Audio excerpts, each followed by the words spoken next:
Hallelujah. प्रिय, जो परमेश्वर ने कलाम आज आपके लिए दिया पाया जाता है मरकुस रचित सुसमाचार उसके 14 अध्याय उसके 32 से 42 पद के बीच में। हम सबने इसे पढ़ा होगा। इसका शीर्षक है गत्समनी में प्रार्थना। प्रियो, जब आप इस वचन को पढ़ेंगे तो आपको पता चलेगा यीशु मसीह का जब पकड़वाए जाने का समय निकट आ गया तो वो प्रार्थना करने के लिए गत्समनी नामक एक स्थान पे गए। उस पर्वत पर जाकर परमेश्वर प्रभु यीशु ने अपने घुटने टेके और प्रार्थनाएं करी। वचन कहता है कि यीशु मसीह अपने डिसाइपल्स को उस स्थान पर लेके गए। अपने साथ उन्होंने डिसाइपल्स को लिया, पतरस, याकूब और यूहन्ना को लिया और वो इस स्थान पर प्रार्थना करने के लिए चले गए। बाइबल में लिखा है यीशु मसीह पतरस, याकूब, यूहन्ना से कहते हैं कि तुम यहीं ठहरे रहो, मैं जाकर प्रार्थना करके आता हूं और तुम यहां पे प्रार्थना करो, जागते रहो और प्रार्थना करते रहो। प्रियो, प्रभु का कलाम बताता है कि यीशु मसीह आत्मा में बहुत व्याकुल थे क्योंकि उनकी घड़ी आ पहुंची थी और इस व्याकुलता के समय में वो पिता के पास जाकर विनती करने के लिए अपने आप को तैयार करते हैं और साथ ही प्रार्थना सपोर्ट के लिए अपने डिसाइपल को लेते हैं।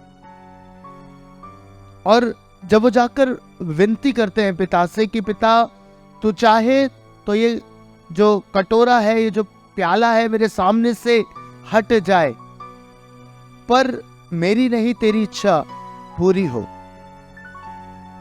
इन्हीं शब्दों में वो 2 बार जाकर प्रार्थना करते हैं और बाइबल में लिखा है जब वो अपने डिसाइपल से ये बात कह के गए थे कि प्रार्थना करते रहना, जागते रहना, पर डिसाइपल सो गए, उनके चेले सो गए। एक ऐसा कठिन समय में जब यीशु को प्रार्थना सपोर्ट की सबसे ज्यादा जरूरत थी, प्रार्थना की सबसे ज्यादा जरूरत थी, क्योंकि वो एक ऐसी पीड़ा में जाने पर था जो पिता ने उसके लिए रखी थी। उसका विश्वास था कि मैं अपने डिसाइपल्स को लेके जाऊंगा, अपने चेलों को लेके जाऊंगा, ये प्रार्थना करेंगे। और वो कहते भी हैं कि जागते रहो, प्रार्थना करते रहो। पर जब भी वो लौट के आते हैं वो डिसाइपल्स को सोता हुआ पाते हैं। जब आप लूका में पढ़ेंगे तो पतरस से यीशु मसीह कहते हैं कि तू एक घड़ी मेरे साथ नहीं जाग सका, है ना। लूका में लिखा है इसी बात को कि वो उदासी के कारण सो रहे थे। प्रियो, आपको मालूम है परमेश्वर इस वचन से हमें क्या सिखाना चाहते हैं। यीशु मसीह उस समय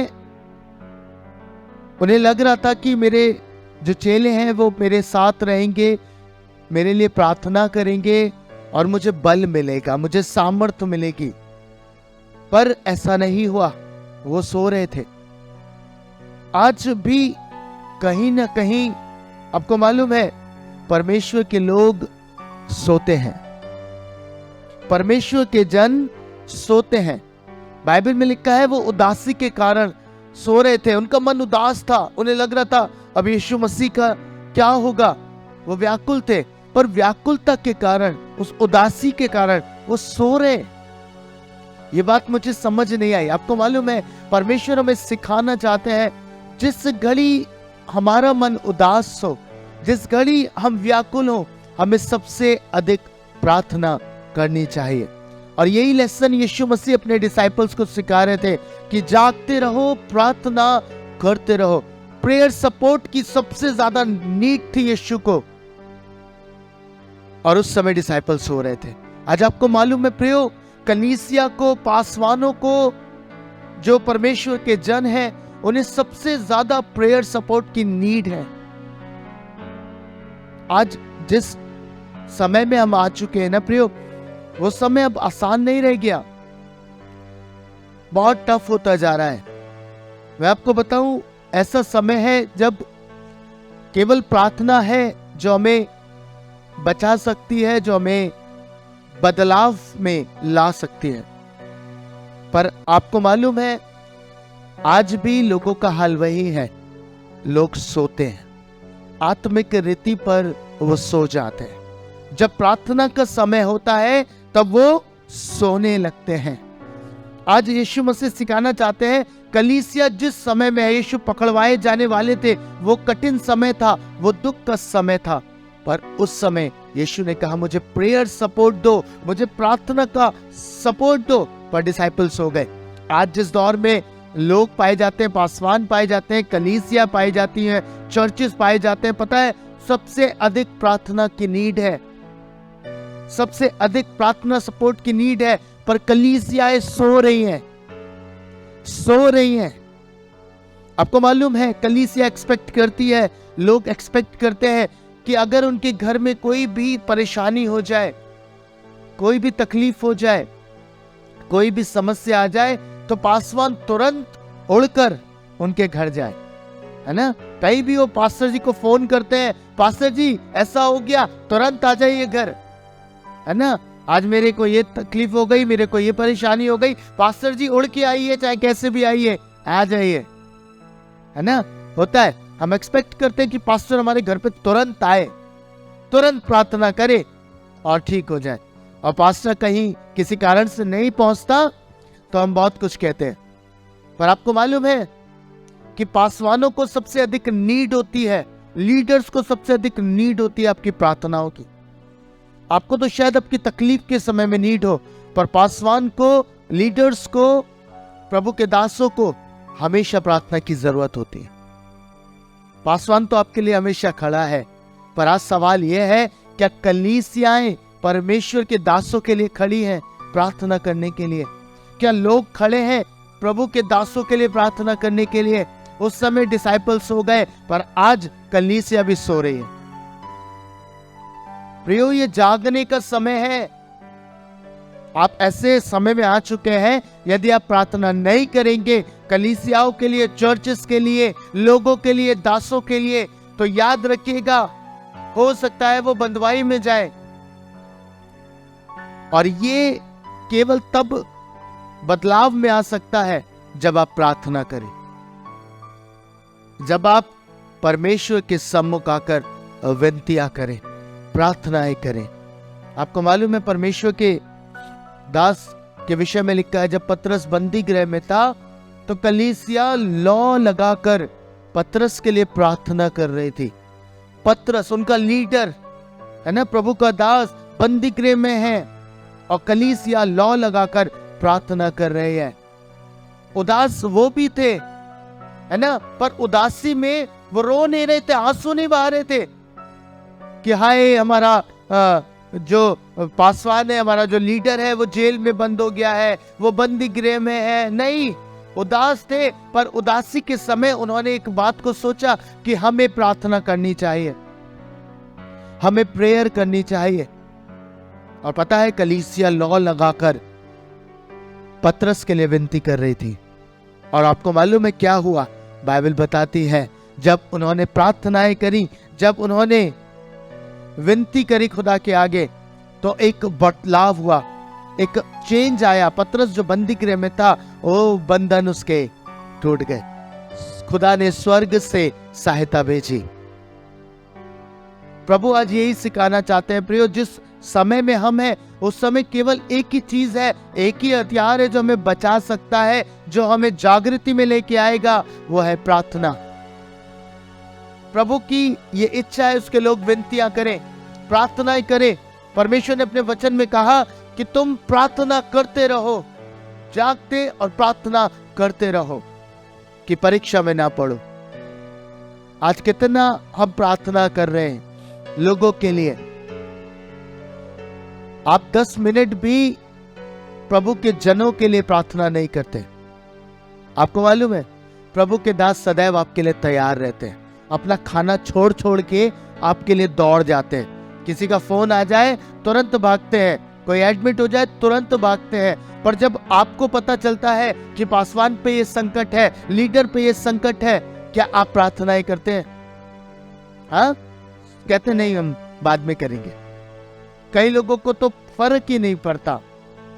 आपको मालूम है, अगर कलीसिया स्ट्रांग हो जाए, मुझे कहते हुए बुरा लग रहा है इस बात को, जब पासवान पे संकट आता है, पता है कलीसिया उसे छोड़ देती है। जिस कलीसिया के लिए वो दिन रात मेहनत करता है, जिस कलीसिया के लिए वो दिन रात परिश्रम करता है, उस समय में जब उस पासवान पे संकट आता है, उस दास पे संकट आता है, कलीसिया छोड़ के भाग जाती है ना। यीशु मसीह ने कितना प्रेम किया डिसाइपल्स को। यीशु मसीह ने दिन रात उनकी चिंता करी, दिन रात वो उनकी चिंता करते थे, हर एक समय चिंता करते थे, उनके भोजन की, उनके जब वो संकट में पड़ते थे, उनके जीवन की। पर जब यीशु मसीह व्याकुल हुए, जब उनका समय आ गया, बाइबल में लिखा है सारे डिसाइपल्स उन्हें छोड़ के चले गए। मैं आपको बताना चाहता हूं प्रियो, ये सत्य है। आज पासवान जिस कलीसिया को अपना समझता है ना, जब उसमें संकट आता है, बहुत रेयर कलीसियाएं हैं जो अपने पासवानों के लिए, प्रभु के दासों के लिए खड़े होते हैं। आपको मालूम है आज पंजाब में इतना रिवाइवल क्यों है?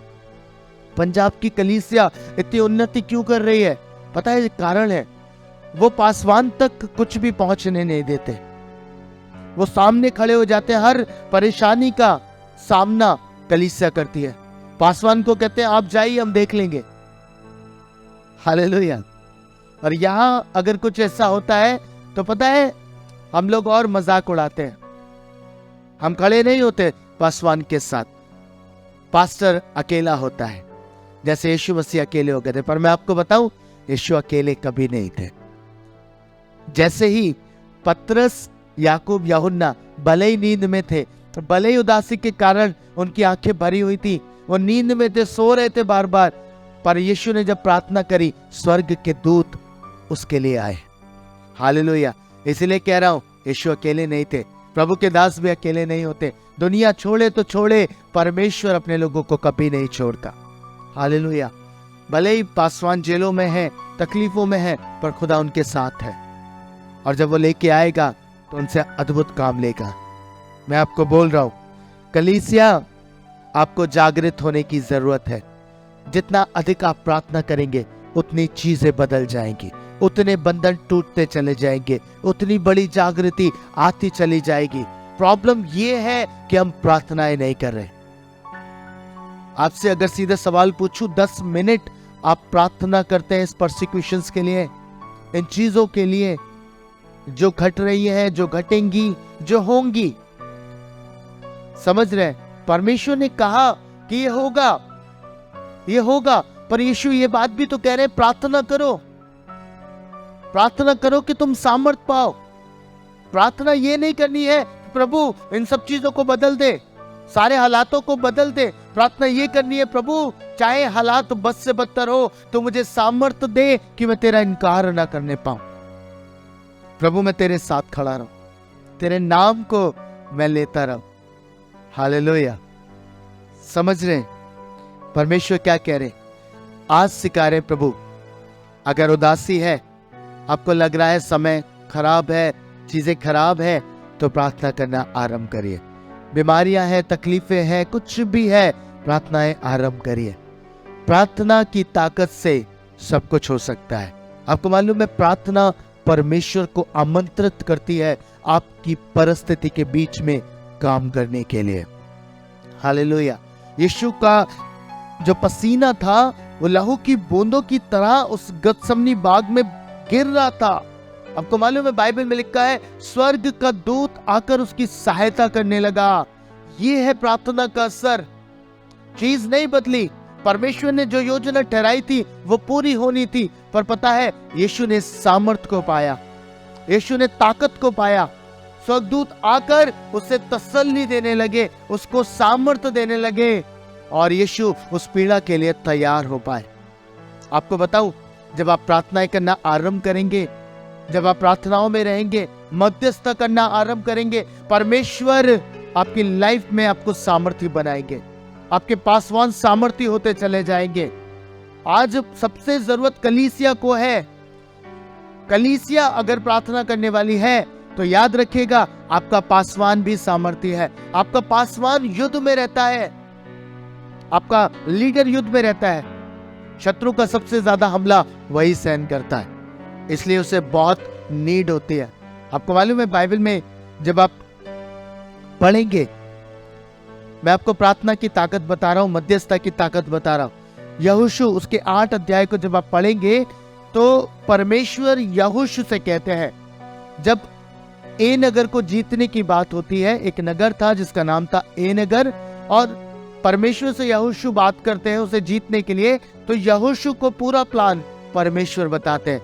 बाइबल में लिखा है, परमेश्वर यहोशू से कहते हैं 8 अध्याय उसके पहले पद में, मत डर और तेरा मन कच्चा ना हो, कमर बांधकर सब योद्धाओं को साथ ले और ए पर चढ़ाई कर।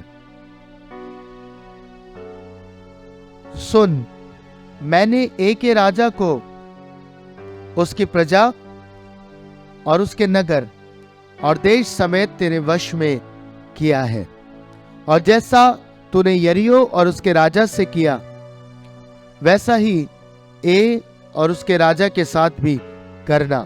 केवल तुम पशुओं समेत उसकी लूट तो अपने लिए ले सकोगे, इसलिए उस नगर के पीछे की ओर अपने पुरुष घात में लगा दो। क्या लिखा है वचन में? परमेश्वर ने पूरी योजना यहोशू को रिवील करी। परमेश्वर ने कहा, यहोशू प्लान ये है कि तुझे लोगों को पीछे से उस नगर के घात में लगा देना है। और कुछ लोगों को, जब आप आगे पढ़ेंगे इन पदों को, तो लिखा है परमेश्वर ने योजना दी, कुछ लोग सामने से जाएंगे, और यहोशू ने पूरा प्लान बताया लोगों को जो योद्धा थे। उसने कहा तुम सामने से जाना, आधे लोग घात में पीछे से रहेंगे। और बाइबल में क्या लिखा है? बाइबल में लिखा है यहोशू जब ये योजना बनाता है तो सामना करने के लिए जाता है, और जो ए नगर के निवासी थे वो कहते हैं आओ हम इन्हें लड़कर भगा दे। पहले भी भाग गए थे इजरायली, तो उन्हें लगा कि अब भी भाग जाएंगे। और जब सामने वाले योद्धा ए नगर में पहुंचते हैं, तराई में पहुंचते हैं, और देखते ही ए नगर के लोग उन पे चढ़ाई करते हैं, तो ये भागने लगते हैं, इजरायली भागने लगते हैं। और जब इजरायली भागने लगते हैं तो उन्हें लगता है कि अब हम जीत जाएंगे, और वो उनका पीछा करते हैं, जंगल तक भागते चले जाते हैं, अपना पूरा नगर खुले में छोड़ जाते हैं, खुले में छोड़ जाते हैं। और पता है क्या होता है? जब वो उनके पीछे भाग रहे होते हैं, जो पीछे घात में लोग बैठे थे वो जाते हैं और ए नगर पे कब्जा कर लेते हैं। और यहोशू अपनी बर्छी उठाता है, परमेश्वर कहते हैं तो अपनी बर्छी उठाकर ऐसे हाथ को उठाए रहे, और जब वो हाथ उठाए रहता है, बर्छी उठाए रहता है, लोग जान जाते हैं, और वो उस नगर को, जो घात में बैठे थे, जो पीछे से लोग थे, वो उस नगर को फूंक देते हैं। और जब ये ए नगर के लोग जो इजरायलियों का पीछा कर रहे थे, ये देखते हैं कि धुआं उठ रहा है, धुआं उठ रहा है, तो वो क्या कहते हैं कि हमारा नगर ले लिया गया। अब इजरायली वापस इनके पीछे पड़ते हैं और सामने से भी घात करते हैं। अब ये लोग बीच में फंस जाते हैं, पीछे से भी हमला, आगे से भी हमला, और परमेश्वर इस नगर को जीत के दे देते हैं।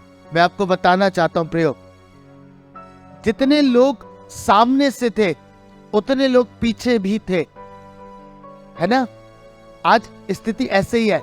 अगर आपको युद्ध जीतना है ना शैतान से, अगर आपको जीतनी है चीजें, तो आपको भी इस तरीके का प्लान आपके पास होना चाहिए। अब प्लान ये है, अगर आपका पासवान सामने से युद्ध कर रहा है दुष्ट आत्माओं से, शैतान की योजनाओं से, तो आपको पीछे से उसे प्रेयर सपोर्ट देना है। हालेलुया, प्रार्थना करनी है। ये जो घात में लोग थे ना, इनका काम यही था, जब नगर खाली हो जाए तो वहां पर जाए और उसे अपने अधिकार में ले लें। आपको मालूम है ऐसा ही होगा जब आपका प्रभु का दास, आपका पासवान प्रार्थना में युद्ध कर रहा है, सामने से युद्ध कर रहा है, शैतान की सेनाओं से युद्ध कर रहा है, दिन रात वो युद्ध में है, तो आपको उसे प्रार्थना का सपोर्ट देना है। पीछे से आपको पीछे से उसको सपोर्ट करना है। जब आप प्रार्थना में उसे सपोर्ट करेंगे, मैं आपको बताऊं अद्भुत चीज होगी। परमेश्वर जयवंत करेगा, परमेश्वर जयवंत करेगा, और जब वो जयवंत करेगा तब आप भी आनंदित होंगे, और जो आपका पासवान है वो भी आनंदित होगा। आपका जो प्रभु का जो दास है, जो मेंटोर है, वो भी आनंदित होगा। मालूम है क्यों? क्योंकि उसे पता है कि मेरे लोग मेरे लिए प्रार्थना कर रहे हैं। हालेलुया। आज से बंद करिए ये बातें कहना, प्रभु का दास मेरे यहाँ नहीं आया, मेरे यहाँ दुआ नहीं करी, अब मैं नहीं जाऊंगा कलीसिया में, अब मैं नहीं करूंगा कुछ, अब मैं कोई काम नहीं करूंगा। आपसे प्रश्न अगर मैं करूं, आप कितना प्रार्थना कर रहे हैं उसके लिए? आप कितना प्रभु के दासों के लिए विनती कर रहे हैं जो दिन रात युद्ध में है? आपको मालूम है सबसे अधिक हमला उनकी देह पर हो रहा है। वो बेचारे नाना प्रकार की बीमारियों में पड़ते हैं। बाइबल उठा के देखिएगा, एलीशा परमेश्वर का महान दास बीमारी के कारण मृत्यु तक पहुंच गया,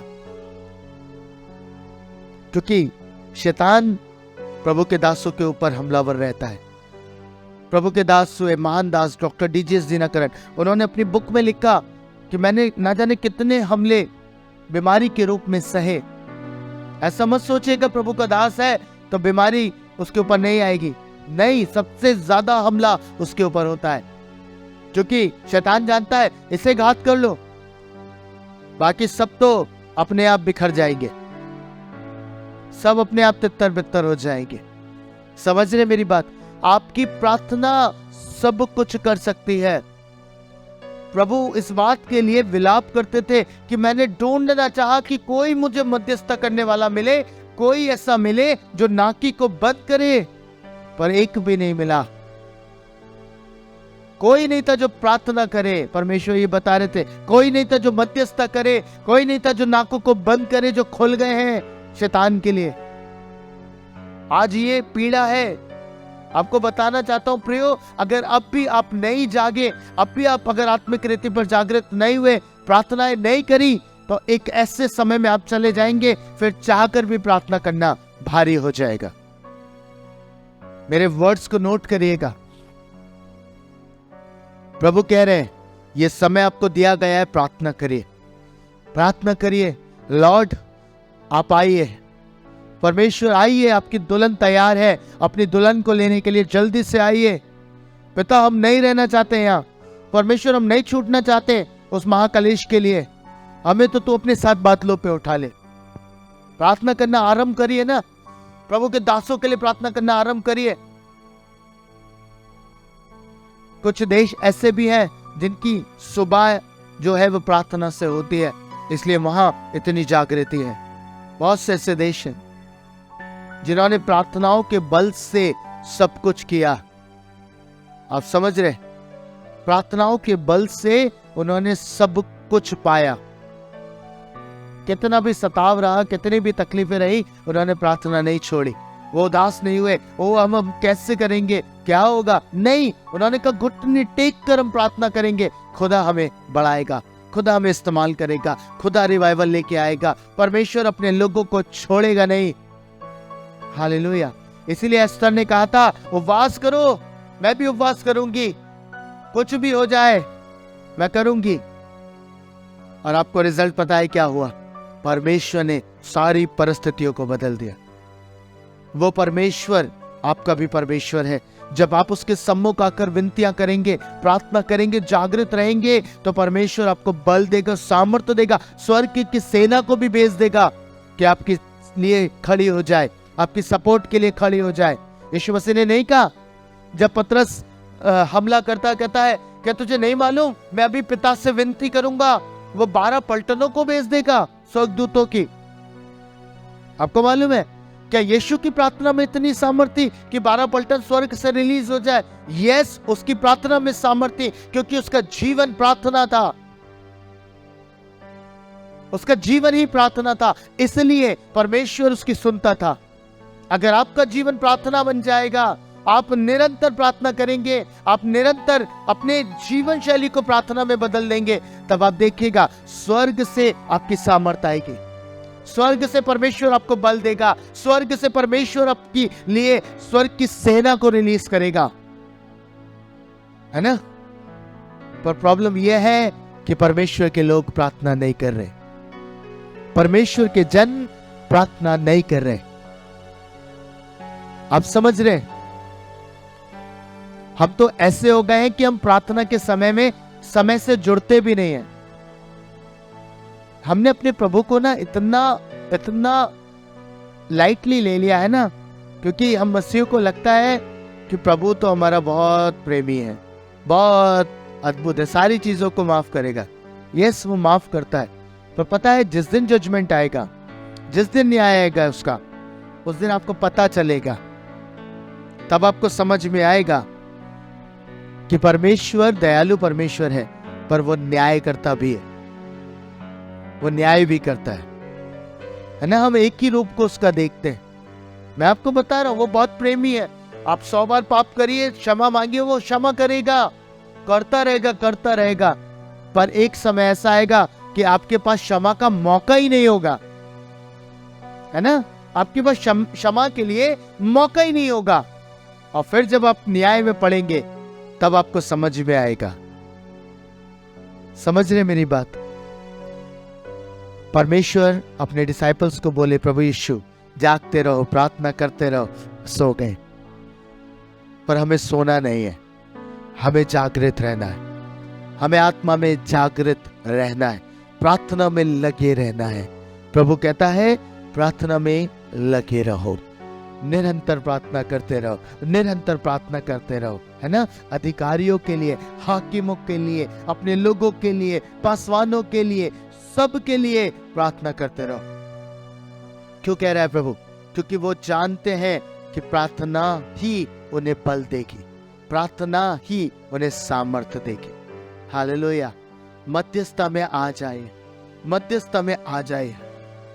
मैं आपको रिक्वेस्ट करता हूं, कम से कम 15 मिनट अपने पासवानों के लिए, अगुवों के लिए, जो लोग जेल खानों में बंद हैं, जो चर्चेस बंद हैं, उनके लिए प्रार्थना करें, है ना। सताव के समय के लिए प्रार्थना करें कि परमेश्वर हमें ताकत दे।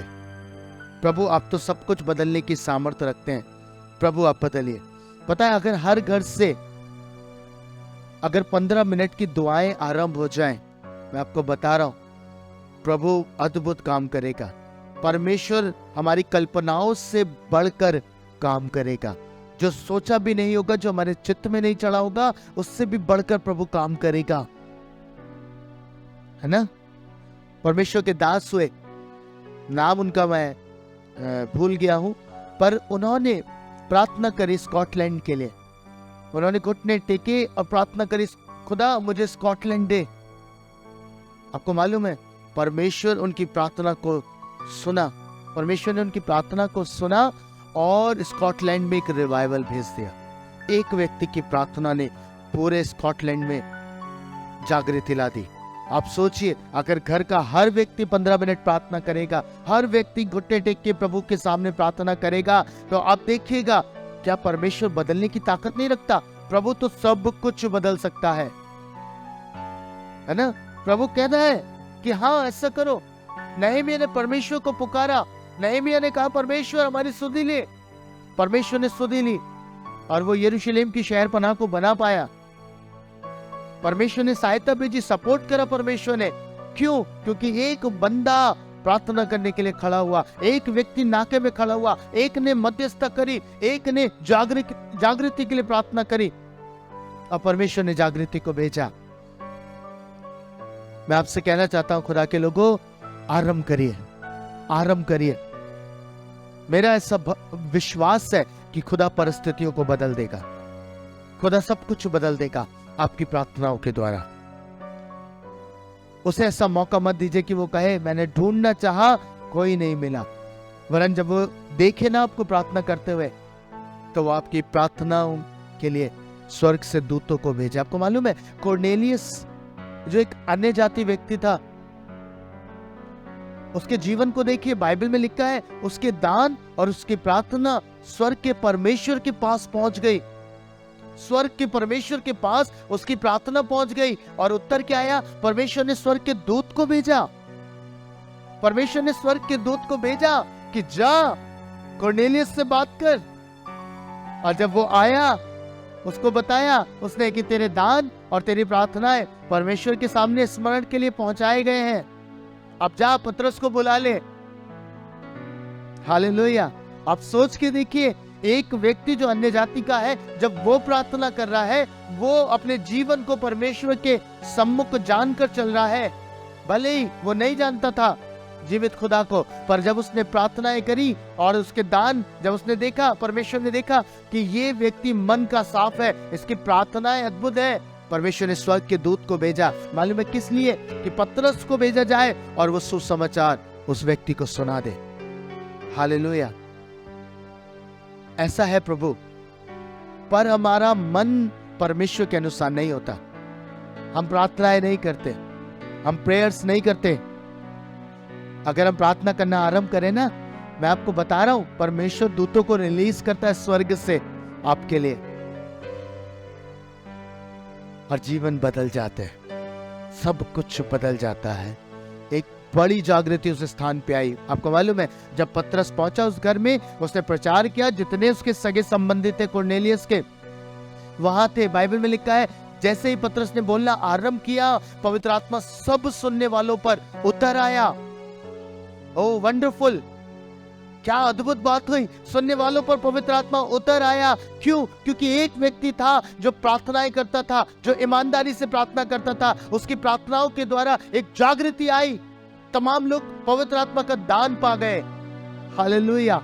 खुदा आपको ऐसे इस्तेमाल करेगा, खुदा आपके लिए ऐसे द्वार खोल देगा जब आप आत्मा में जागृत हो जाएंगे, जब आप आत्मा में मजबूत हो जाएंगे और प्रार्थनाएं आरंभ करेंगे। प्रार्थना करिए, जागृत हो जाइए प्रियो। अब समय नहीं है हमारे पास कि हम नींद में, गफलती में, आलसपन में हम पड़े रहें। अब समय है प्रार्थना का। हालेलुया। यीशु को समय प्रार्थना सपोर्ट की नीड थी। आज आपके लोगों को, कलीसियाओं को, चर्च को, लीडर्स को, दासों को आपकी प्रार्थनाओं की नीड है। प्रेयर में सपोर्ट करिए। आइए प्रार्थना करें और खुदा से कहें, खुदा हमें प्रार्थना का आत्मा दे कि हम अपने लोगों के लिए विनती कर सके, पासवानों के लिए विनती कर सके, लीडर्स के लिए, प्रभु आपके सेवकों के लिए विनती कर सके कि वो प्रभु दुनिया में आपके नाम का प्रचार कर सके। आइए विनती करें। खुदावंद, एक बार फिर से दिल से धन्यवाद करता हूं। तू हमसे बेहद मोहब्बत करता है प्रभु। बस तू ये चाहता है कि तेरे लोग तेरे चेहरे को निहारें, तुझे पुकारें। प्रार्थना का सामर्थ्य प्रभु आज उनके लिए मांग लेता हूं।